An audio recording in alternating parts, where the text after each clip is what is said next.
47% اقلیتی اپلیکینٹس کو ہر سال اسکالرشپ سے محروم کر دیا جا رہا ہے۔ 10 سال سے میں کہہ رہا ہوں کہ ڈیمانڈ ڈریون کرو، ڈیمانڈ ڈریون کے لیے صرف 3000 کروڑ کی ضرورت کر رہی ہے۔ 2007 اور 8 سے مائنورٹی اسکالرشپ کا نمبر اضافہ نہیں ہوا ہے۔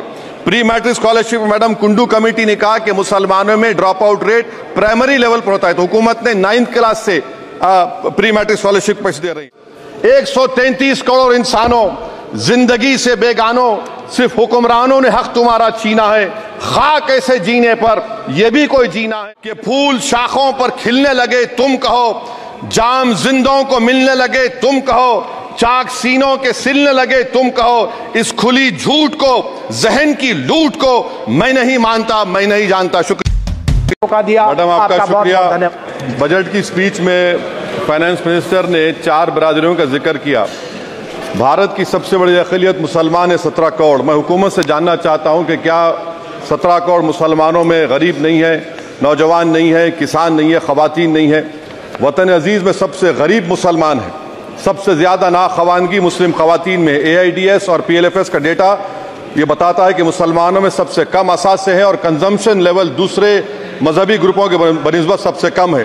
تعلیمی اداروں میں میڈم 15 اور 24 سال کی عمر میں بھرتی انرولمنٹ میں مسلمانوں کی صرف 29%، شیڈول کاسٹ کی 44%، ہندو OBC کے 51% اور ہندو اپر کاسٹ کی 59% ہے۔ ہائر ایجوکیشن مسلمانوں کا انرولمنٹ صرف 5% ہے۔ PLFS کا 2018-19 کا ڈیٹا ویج امپلائز بتاتا ہے کہ مسلمان 22% تھے، 2022-23 میں 15% ہو چکا ہے۔ سیلف امپلائمنٹ میں مسلمان ہندو سکھ سے زیادہ 58.4% ہے۔ ریگولر ویج امپلائمنٹ میں سب سے کم مسلمان ہے 15% اور کیجول لیبر میں سب سے زیادہ مسلمان 26% ہے۔ تو مسلمانوں کا شیئر ریگولر امپلائمنٹ میں لاس ہو رہا ہے امپلائمنٹ کا۔ مسلمان نوجوانوں کا نہ روزگار ملتا ہے، نہ تعلیم کے مواقع، نہ حکومت ان کو کوئی تربیت سہولت دی جاتی ہے۔ میں موڈی حکومت کو ایک مسلمانوں کا اچھوت بنا دیا ہے، نہ کوئی سیاسی نمائندگی ہے، نہ ملک کی ترقی میں ان کا کوئی حصہ دیا جا رہا ہے۔ میں میڈم مائنورٹی ویلفیئر منسٹری میں 2023-24 میں 38% کی بجٹ میں کمی کر دی گئی، 5000 سے 3000 کروڑ کر دیا گیا۔ اس سال کے بجٹ میں صرف چند سو کروڑ کا اضافہ کیا گیا، مگر 23-24 کے بجٹ کے لیول پر پیسے مختصر نہیں کیے گئے۔ یہ موڈی حکومت کی بدنیتی اور جھوٹا کمٹمنٹ ہے، جھوٹا کمٹمنٹ اقلیتوں کے تعلق سے۔ تعلیم کے اقلیتی اسکالرشپ میڈم اقلیتوں کے غریب طلباء اور طالبات کو جاتی رقم میں کمی کر دی گئی۔ 2019 میں موڈی نے کہا تھا کہ 1 کروڑ اسکالرشپ دیے جائیں گے، اب صرف 58 لاکھ دیے جا رہے ہیں۔ 47% اقلیتی اپلیکینٹس کو ہر سال اسکالرشپ سے محروم کر دیا جا رہا ہے۔ 10 سال سے میں کہہ رہا ہوں کہ ڈیمانڈ ڈریون کرو، ڈیمانڈ ڈریون کے لیے صرف 3000 کروڑ کی ضرورت ہے، مگر یہ حکومت سچائی کو اور ایمانداری سے کام نہیں کر رہی ہے۔ 2007 اور 8 سے مائنورٹی اسکالرشپ کا نمبر اضافہ نہیں ہوا ہے۔ Pre matric scholarship madam Kundu committee نے کہا کہ مسلمانوں میں drop out rate primary level پر ہوتا ہے، تو حکومت نے 9th کلاس سے پری میٹرک اسکالرشپ پیسے دے رہی ہے۔ NDMC کی اکویٹی میڈم 800 کروڑ ایک مذاق ہے۔ PMGAV میں 910 کروڑ دیے گئے۔ ساری دنیا جانتی ہے کہ جہاں مسلمان بستا ہے گاؤں میں، شہر میں، وہ انڈر ڈیولپ ایریا ہے، اور آپ مذاق کریں اونٹ کے منہ میں زیرہ دے کر۔ حج میں 97 کروڑ۔ حج کمیٹی ایک رشوت کا مرکز بن چکا ہے۔ پرائیویٹ ٹور آپریٹرز کے ایک لائسنس کے لیے پیسے دینا پڑتا ہے، بلڈنگ سلیکشن کے لیے پیسے دینا پڑتا ہے، مینا مزدلفہ میں کمپنی کے سلیکشن کے لیے پیسے دینا پڑتا ہے۔ میں حکومت سے مطالبہ کرتا ہوں کہ ختم کیا جائے اور CBI سے انکوائری کروائی جائے۔